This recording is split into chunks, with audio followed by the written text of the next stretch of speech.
We felt that the original combat system was unique, something that is easy to pick up and learn, and something that gives you a lot of possibilities to extend on, like with progression. And we felt like these are the perfect parameters to build a new combat system on. So we set out to like just take some dummy animations for like sword fighting and try to build a system around using the directions and being able to control them. There was a lot of doubt about it initially, because nowadays combat systems are following the Souls formula. So there's like 2 or 3 type of attacks, like a light attack, a heavy attack, and a special attack, stuff like that.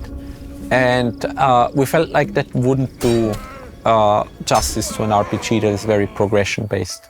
And very quickly, like after 2 or 3 months, we figured with this prototype, it's hard to control, and like animations and camera and everything play a part in that and need to be perfectly aligned. But if we record our own movement and create our own cameras for that, we can create something that is very fun and rewarding. In original Gothic, we have this kind of 2 types of weapons, one-handed and two-handed, and there is a progression there, but the weapon from one kind behaves in the same way always.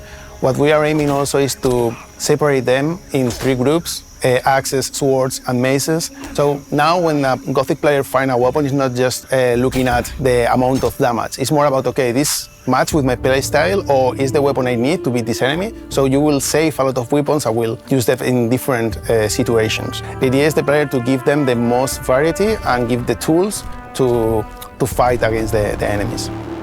Uno de los problemas con los que nos enfrentamos en combate es que en el Gothic los ataques son direccionales, ¿no? Entonces tienes que asegurarte de que el jugador va a leer bien la pose, por dónde vas a atacar, si vas a atacar arriba, a la derecha, y son ciertos aspectos que te vas encontrando, ¿no? También nos ocurre que en el combate tenemos varios niveles. Puedes tener poco nivel o tener mucho nivel, y entonces tienes que ir viendo cómo el personaje va evolucionando. Al principio atacará de una manera mucho más torpe, se tiene que notar ese nivel, ¿no? del personaje, ¿no? Que va a ir evolucionando, luego será mucho más ágil, se moverá con mucho más, con un master level, ¿no? Entonces, bueno, hay que jugar un poco con que se note la diferencia entre cuando no tienes mucho nivel a cuando ya tienes más nivel. Y también otra de las cosas que tenemos es el tema de tener tantas armas diferentes, ¿no? No es lo mismo atacar con una espada que con un hacha o con una maza de 2 manos, ¿no? La sensación que tienes cuando atacas va a ser muy diferente, ¿no? Con uno puede que sea mucho más pesado, te cueste mucho más atacar, y con otros pues es mucho más ágil y te sientes como Dios. Entonces queremos que eso se note, ¿no? Que sea una cosa que tú digas, uso el hacha y me muevo de una manera muy diferente a si utilizo una lanza, ¿no?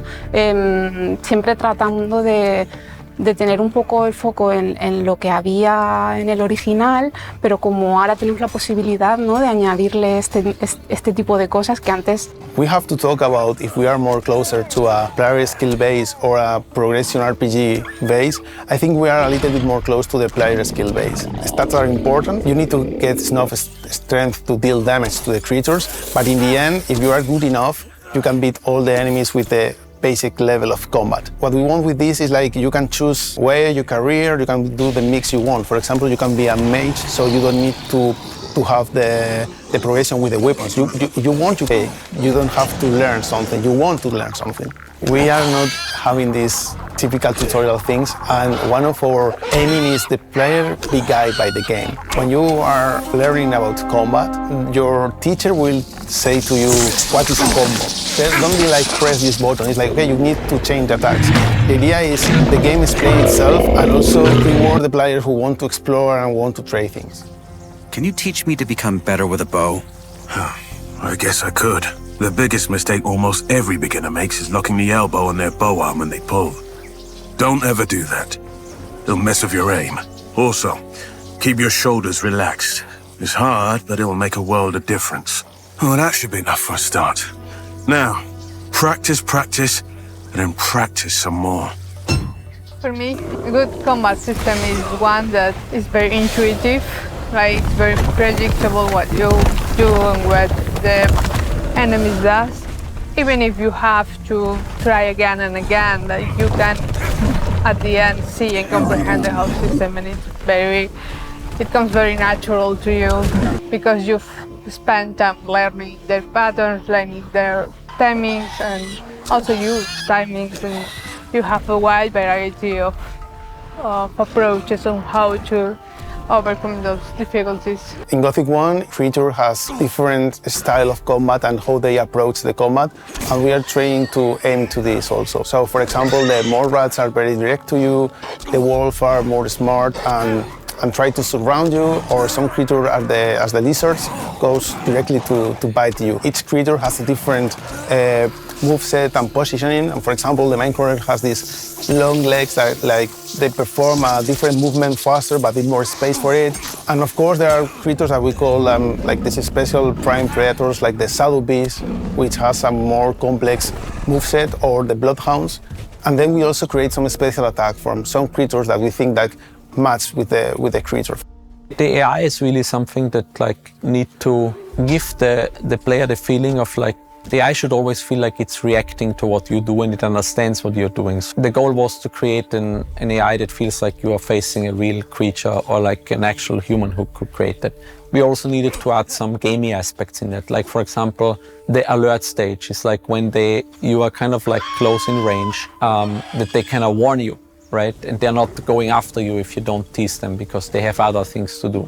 The way of like how they use friends and groups, like they are sometimes together with even other type of creatures. They work together and see you as a common threat. Or it could be that they actually fight off other type of creatures, and you would see this happening. So it should feel living. It should feel not like it's a stage that is built for you. What we are aiming also is to perform this gatekeeping for some creatures. The enemies, they are not just a fight, it's also a puzzle. It's something that we go also deeper with some creatures, like you have to find a way to beat them. It's not seizing them because you need to solve the puzzle and search how to beat them.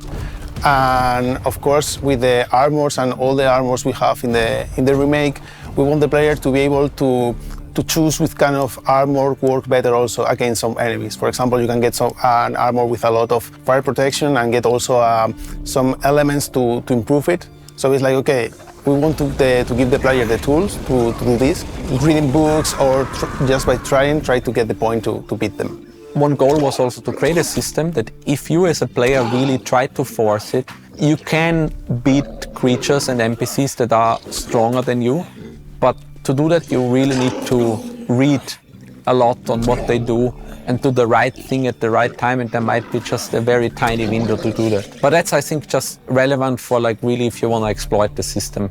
And the original combat system, I mean, let's face it, there were exploits, and people loved these exploits because they could just by doing left, right, left, right, left, right, they could deadlock opponents. We totally discard the idea of stamina. That is something like Gothic 1 and 2 doesn't have the stamina itself. So one of the important parts of this is the speed of the combat and how do you manage the space. The player has to be very clear the position because it's what makes sense. Like if you have to reach a space and control the movement and how the enemy surrounds you.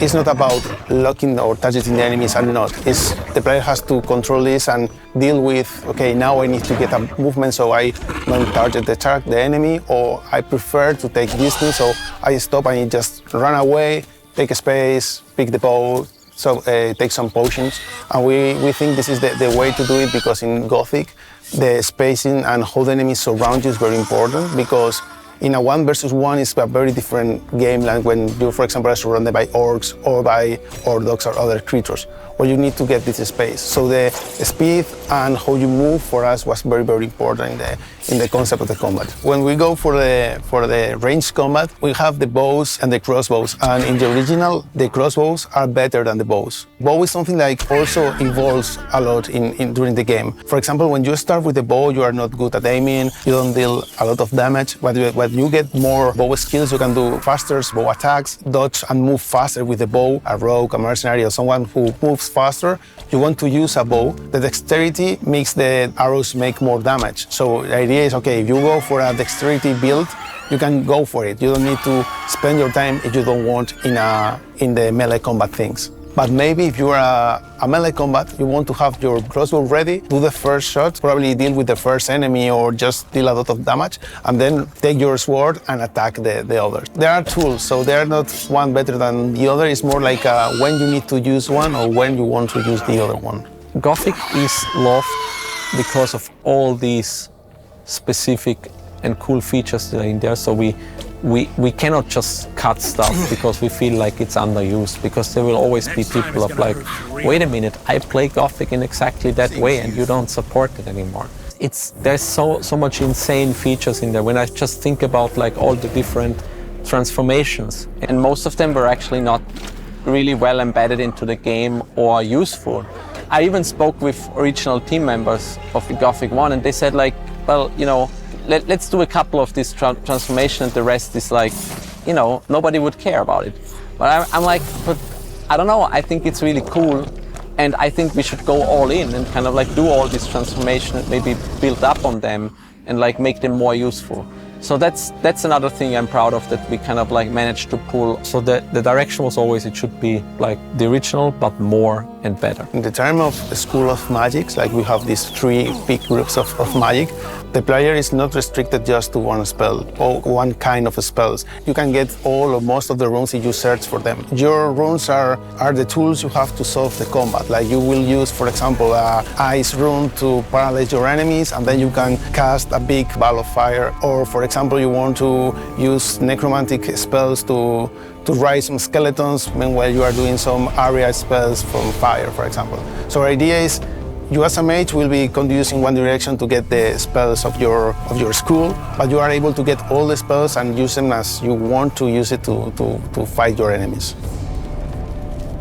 Everything that exists as data content in the game is pre-modeled and pre-simulated. So each recipe has its value in regards to utility. For example, if it's a recipe for cooking, its value in regard to health regeneration, if it can be used in combat or not, things like that. Also, at the same time, there's an important thing here that, for example, with cooking and alchemy, we are making distinctions. So potions won't be as prominent as they were in the original game, and they will be very useful in combat because they are instant healing. But keeping with the idea of the main pillars of the game, which is really congruence, food or most food you won't be able to use that in combat. You will have these two distinct utility systems, and if you want to invest in cooking, it will be useful because in your hunting operations, when you go outside of the old camp, you explore a bit, you will be using a lot of food outside of combat, and then you will use the potions inside of combat.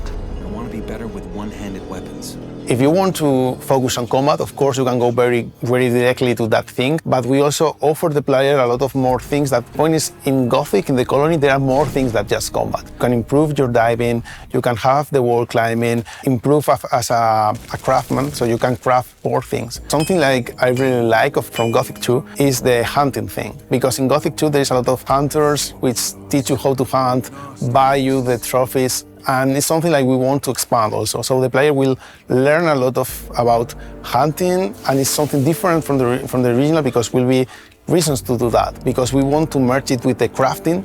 So in the end, the player could craft some items. So our idea is just give the player the freedom to choose how to spend the points of the skill and how they build their character.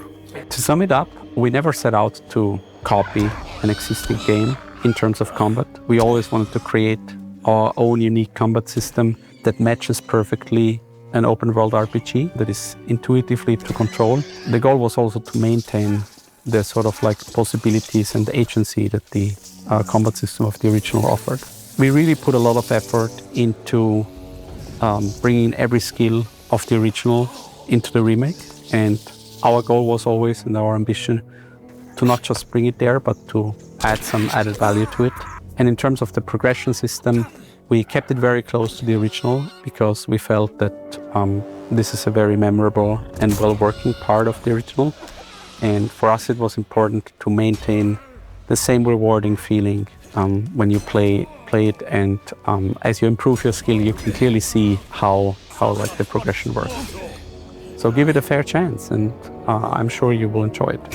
For Gothic 1 Remake, we are now at the end of this making of series. So this is the last one. Thanks for staying with us. Thanks for your interest in Gothic. And thanks for providing very valuable feedback. It was very fun to read through it. We also used a lot of it to make our game even better. You can clearly see, just go back to the very first episode of this making of, and you can see how much we improved the game thanks to your feedback. So see you in the Valley of Mines on June 5th. Oh, and we also have boss fights, but this is something that I don't want to spoil. You have to experience this for yourself.